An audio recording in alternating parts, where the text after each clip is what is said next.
káàárọ̀ ẹ kú ìsinmi ní gbogbo ọmọ Yorùbá. Ṣé àlàáfíà ni mo bá yín? Ará lé àbí òlé? A kú ìsinmi òní, a kú bójú ọjọ́ ṣe rí. Mo kí yín lórúkọ bàbá wa Professor Banji Akíntóyè àti lórúkọ olóyè Chief Sunday ọmọ Adéyẹmọ Májàsọ́lá wà Májàsọ́lá of Africa. Àwa ọmọ Yorùbá, mo ní mo kí wa pé a kú dédé ìwòyí. Mẹ́sẹ̀jì mi ti àárọ̀ yìí, ẹ má bínú bóhùn mi bá ṣe rí. Ẹjọ́ ni, àfi bẹ́ẹ̀ ni afẹjọ́ ṣe. Bẹ́ẹ̀ kó bá lè dáa ni. Mẹ́sẹ̀jì mi ti àárọ̀ yìí, èmi àti ìwọ tá a jọ wà ní ilẹ̀ Yorùbá ló máa bá wí. Èmi àti rẹ tá a jọ wà nínú kòkó jàǹjàǹ tá à ń parọ́ lákìsà tá ń fi rọ́ pé òtítọ́ fún wa. Èyí tó yẹ ká ṣe tá a ṣe, òun ló máa bá wí o. Ìbáni ti ọ̀rọ̀ àwọn tó wà nílùú òyìnbó, òun ló jẹ́ kí n ṣe program tí mo ṣe last pé ṣé lóòótọ́ àti lódodo àwọn ọmọ Yorùbá tó wà l'Amẹ́ríkà, ló wà ní London, tó wà ní Canada, Asia country, European country, ṣé àwọn ló ń dógun jà wá ni àbáwá là ń dógun jára wa? Àbí àwọn ọ̀jẹ̀lú tí ń pera wọn lólóṣèlú tájọ wà ń lé tán parọ́ tàn wá, àbáwọn tí ń pera wọn ní pastors, sheik àtàwọn tó ń pera wọn ní ẹlẹ́sìn àbáláyé, ṣáwọn ló ń parọ́ tàn wá ni àbáwọn ló ń ṣe wá, àbáwá là ń ṣera wa?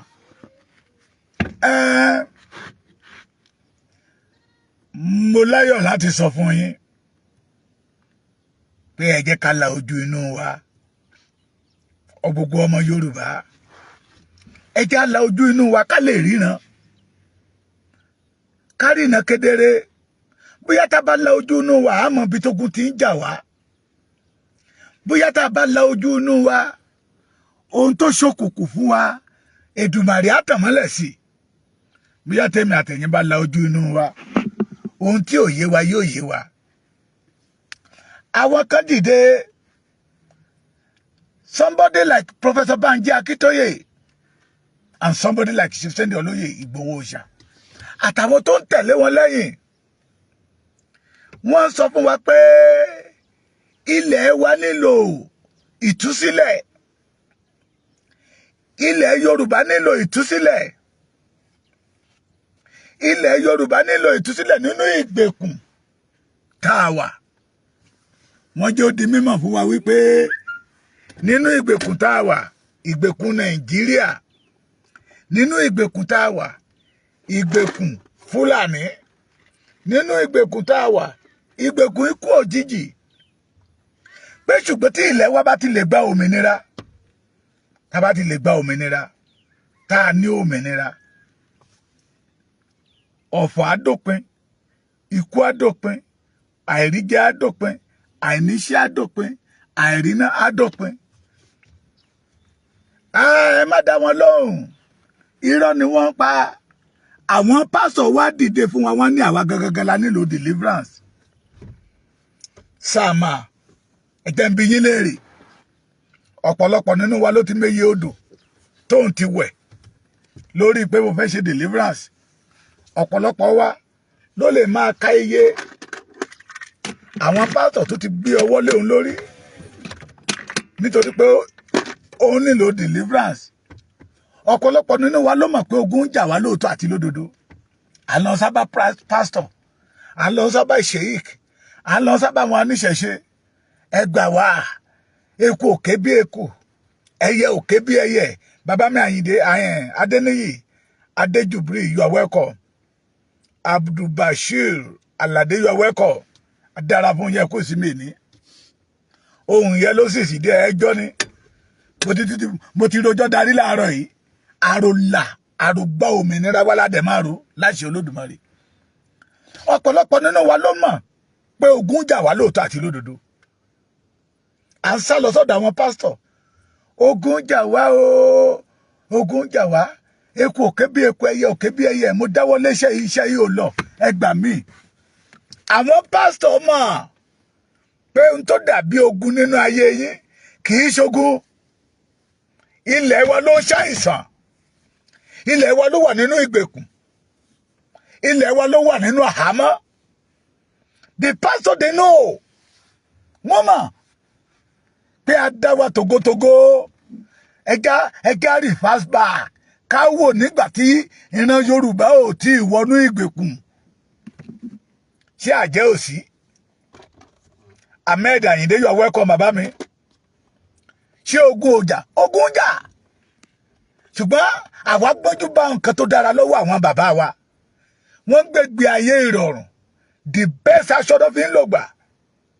Ohun gbogbo tó ṣe ó rọ̀ wọ́n lọ́rùn. Amdalat Owóyẹmí, you are welcome. Á dára fún gbogbo yín. Àkó ìsinmi ẹni. Ogun ni ọ̀pọ̀lọpọ̀ nínú àwọn pásítọ̀ yẹ pé orogún ìyá ẹ ló ń ṣe ẹ́ raka boboroko bobobo. Tí pásítọ̀ bá fẹ́ jẹ àkàrà kó kúkú lọ rà á, bóyá ó dẹ̀ rán yẹn lákàrà, bóyá ó ti fọmọ lóko lówó tó lọ́wọ́ ní rakara boboroko boro kó ra kókó sí reke mara kàkàkàrí kàkàkàkà. Wọ́n á máa sọ fún yín pé àjẹ́ tí ń bẹ nílé ìyá yín ni. Ogun tí ń jà yín o, ogun àìrọ́mọ bí yín o, ogun ilé bàbá yín ni. Ẹni tí ò jẹun dáadáa, ọkùnrin tí ò jẹun dáadáa tí ń ronú ohun tó máa dà sára obìnrin kò lè dánmọ́. Tọmọkùnrin bá jáde lọ látàárọ̀, ibi tó ti yẹ kó rí mílíọ̀n tí ò rí mílíọ̀n, tó ti yẹ kó rí táùsàn tí ò rí táùsàn. Ìrònú máa mú àtọ̀ obìnrin àtọkùnrin ṣàn ni. Ọkọ ń ronú, ìyàwó ronú, ẹ̀ wálé wọn fẹ́ bímọ. The majority pastor know our problem. Ṣùgbọ́n nítorí pé wọn ò fẹ́ kí èmi àti ìwọ bọ́. Mo ti sọ́nà ọ̀rọ̀ kan rí pé Yorùbá máa ń sọ̀rọ̀ yẹ pé àdúrà ẹni tó gbọ́n ni tí ó máa gbà lójoojúmọ́ ni pé ẹni tó gọ̀ tóun rí tú jẹ yìí kò gbọ́dọ̀ gbọ́n. Kò gbọ́dọ̀ gbọ́n. Torí tó bá gbọ́n ilé oúnjẹ dí. Yorùbá we have problem. Problem ta ni ogun tó ń jà wá. Tẹ́ eku òfi ké bí eku, tí ẹyẹ òfi ké bí ẹyẹ. Problem tó ń jà wá tá fi ń dáwọ́ léṣẹ́ kan tí ò lọ déédéé. Ṣé ogun tó ń jà nínú ilé yín yẹn? Okùnfà ń tó fà ni mo fẹ́ sọ fún yín láàárọ̀ yìí. Ohun tó fà that the majority of the pastors wọ́n mà. Ó lé ò bá àṣírí ogun òun ni mo fẹ́ tú láàárọ̀ yìí. Àṣírí ogun tó jà ìran Yorùbá náà ni wípé ilẹ̀ wa wà nínú ìgbèkùn.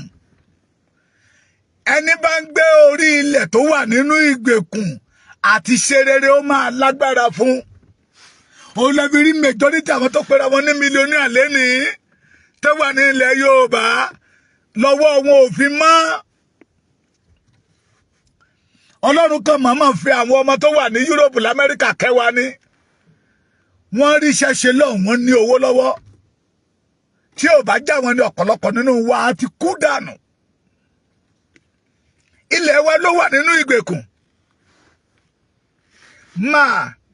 Kì í ṣe ìwọ. Tó bá sọ pé ogun ìdílé bàbá ni, ogun ìdílé ìyá ni, sọ pé bàbá kan sọ lórí social media. Bàbá Èkìtì lórúkọ ìpónírọ́. Ilẹ̀ wa ló ń ṣàìsàn. Ilẹ̀ Yorùbá ló wà nínú ìgbèkùn. Ilẹ̀ Yorùbá ló wà nínú àhámọ́. Ilẹ̀ Yorùbá làwọn ọ̀tá náà dojú ìjà kọ.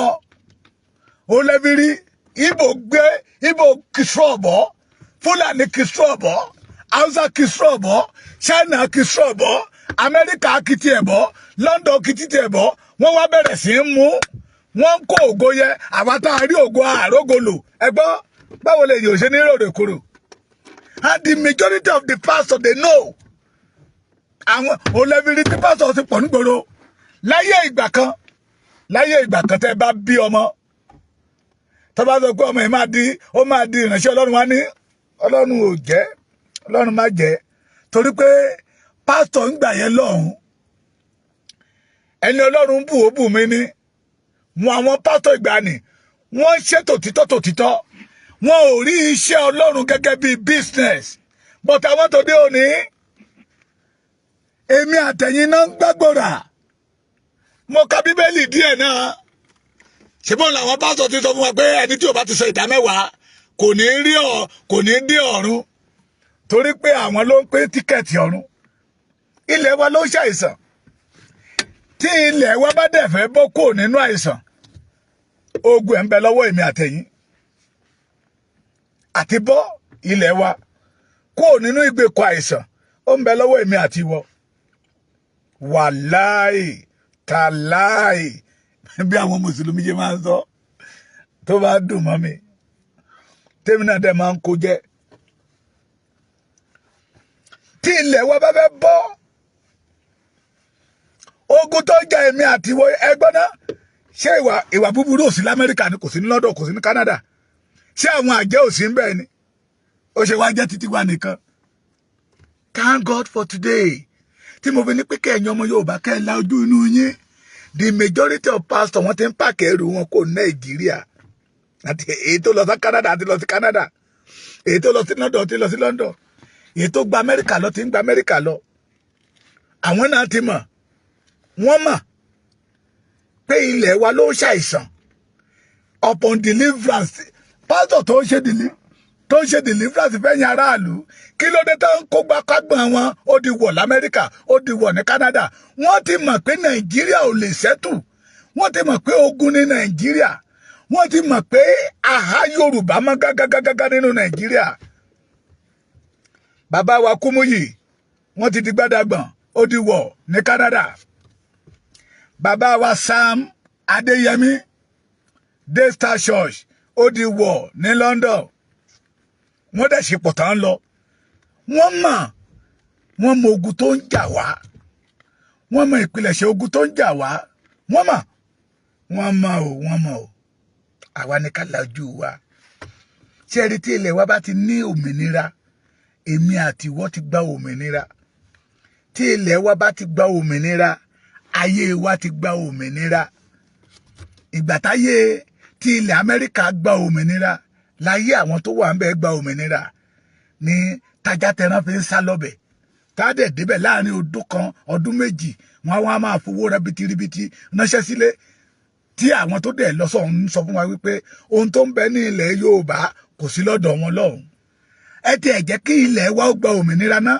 kí àwọn àjẹ́ máa dojúkọ wá mẹ́wàá ẹ̀ àwọn àjẹ́ tó dé òní gan wọn ò mú ẹ̀jẹ̀ èèyàn mọ́ torí àwọn náà fẹ́ kó fáírọ́ọ̀sì kò sájẹ́ tó máa gbàdúrà pé kó ń kó èdè tí ò lóògùn ẹyẹ jẹ́ ń parọ́ tàn wá ẹja ṣe ojú inú wa ó tó àkókò láti la ojú inú wa wípé ilẹ̀ wa ló nílò ìtúsílẹ̀ God bless you.